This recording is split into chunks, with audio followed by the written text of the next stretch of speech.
जय महाराष्ट्र पशुपालक मित्रांनो, आज या व्हिडिओमध्ये आपण आरबीसी रक्त या टॉनिकचा वापर करून आपल्या जनावरांना आजारांपासून कसे लांब ठेवू शकतो। त्याचबरोबर या टॉनिकचा वापर करून आपण आपल्या गायी म्हशीमध्ये नेमका कोणता फायदा करून घेऊ शकतो, याचा किती प्रमाणात डोस दिला पाहिजे, आपल्या कालवडांना किती डोस दिला पाहिजे, शेळ्या मेंढ्यांमध्ये याचा किती डोस वापरला पाहिजे जेणेकरून त्यांच्या आरोग्यासाठी याचा फायदा होईल, ही संपूर्ण माहिती आज आपण या व्हिडिओमध्ये पाहणार आहोत।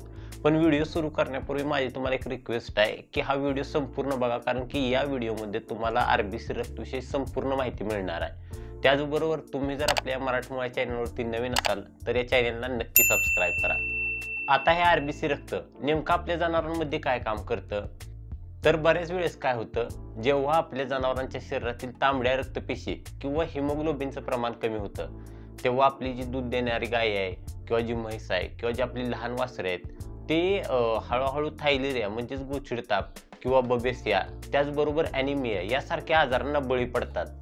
त्याचबरोबर हिमोग्लोबिनच्या कमी प्रमाणामुळे त्यांना चालणं फिरण्याला म्हणजे अडचण येते। आपलं जनावर जरी चालायला लागलं तर थोडा वेळ चालतं, परत थांबतं, तसेच जास्त वेळ उभा राहू शकत नाही, लगेच बसतं। तर अशामध्ये आपल्याला आरबीसी रक्तचा चांगला रिझल्ट बघायला मिळतो। त्याचबरोबर आपलं जनावर समजा एखाद्या आजारामध्ये बळी पडल्यामुळं म्हणजे मिल्क फिवर असेल, डाऊन काऊ सिंड्रोम असेल, अशा आजारांमुळे जर खाली बसले असेल आणि ते उठत नसेल, तर अशा वेळेलाही त्याच्या शरीरातील रक्ताची लेवल मेंटेन करण्यासाठी किंवा आरबीसी हिमोग्लोबिनचं प्रमाण वाढवण्यासाठी आपण आरबीसी रक्त या टॉनिकचा वापर करू शकतो। त्याचबरोबर समजा जर आपली वेणव आलेली एखादी गाय आहे आणि ती खूपच अशक्त आहे, खराब आहे, म्हणजे कितीही चारा टाकला तरी सुधरत नाहीये, तिच्या अंगावरती तो ग्लो दिसत नाहीये, तर अशामध्ये सुद्धा आपण आरबीसी रक्तचा वापर करू शकतो। शेवटच्या महिन्यामध्ये तिला वेळेच्या अगोदर, कमीत कमी 1 महिना अगोदर, तर तिथेही तिच्या शरीरातील जर रक्ताची लेवल आपण मेंटेन ठेवली तर तीही उद्या वेल्यानंतर कोणत्याही आजाराला बळी पडणार नाही। कारण आरबीसी रक्तमध्ये आपल्याला बऱ्याच प्रकारचे महत्त्वाचे घटक बघायला मिळतात, जसे की यामध्ये जे आयर्न आहे, त्याबरोबर फॉलिक ॲसिड आहे, व्हिटॅमिन ई आहे, अजून चिलेटेड फेरस ग्लायसिनेट आहे। म्हणजे हे जे घटक आहेत ते आपल्या जनावरांच्या शरीरातील रक्ताची लेवल इतक्या जबरदस्त पद्धतीने वाढवतात की आपले जनावर शक्यतो करून अशा छोट्या मोठ्या आजारांना बळीच पडत नाही, किंबहुना असे मोठमोठे आजारही जर आपल्या जनावरांच्या शरीरामध्ये तांबड्या रक्तपेशी आणि हिमोग्लोबिनचं प्रमाण असेल तर ते असेच आजार निघून जातात।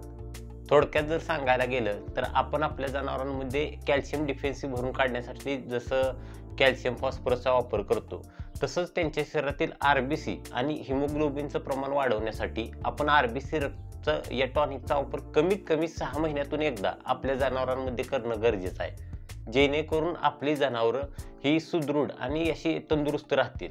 त्याचबरोबर जर या आरबीसी टॉनिकचा विशेष फायदा म्हटलं तर जे आपल्या दूध देणाऱ्या गाय आहेत किंवा म्हशी आहेत, त्यांच्यामध्ये आपण कधी कधी बघतो की भरपूर खाद्य देतोय, सगळं देतोय, पण त्या दुधाला उतरत नाहीत। तर जर आरबीसी रक्तचा म्हणजे जर रक्ताचा जनावराचा जर विचार केला तर सरासरी 450 ते 500 मिली रक्त जेव्हा कासेतून प्रवाहित व्हावं तेव्हा 1 मिली दूध तयार होतं। तर आरबीसी रक्त जर आपण आपल्या जनावरांना दिलं, अशा जनावरांना की ज्यांचं बाबा दूध वाढत नाही, कासबी सगळं सुडवलं आहे एकदम, तर त्यामध्ये आपल्याला आरबीसी रक्त दूध वाढीला चांगला रिझल्ट बघायला मिळतो। त्याचबरोबर जे आपले लहान बोकडे आहेत त्यांच्यामध्ये जर आरबीसी रक्ताचा वापर केला किंवा शेळ्यांमध्ये तर त्यांचं वजन वाढीशी चांगला फरक पडतो, कारण की त्यांच्या शरीरामध्ये रक्ताची लेवल मेंटेन राहते। त्याचबरोबर त्यांच्या जो त्वचेला आहे तो एकदम चांगला ग्लो दिसतो आपल्याला। त्याचबरोबर जे आपल्या लहान वासरे आहेत त्यांना तर मी म्हणतो सरासरी आपण 3 ते 4 महिन्यानंतर 1 बॉटल 100% रिपीट करावी, कारण की यामध्ये जे घटक आहेत ते आपल्या वासरांच्या वाढीस चांगली मदत करतात।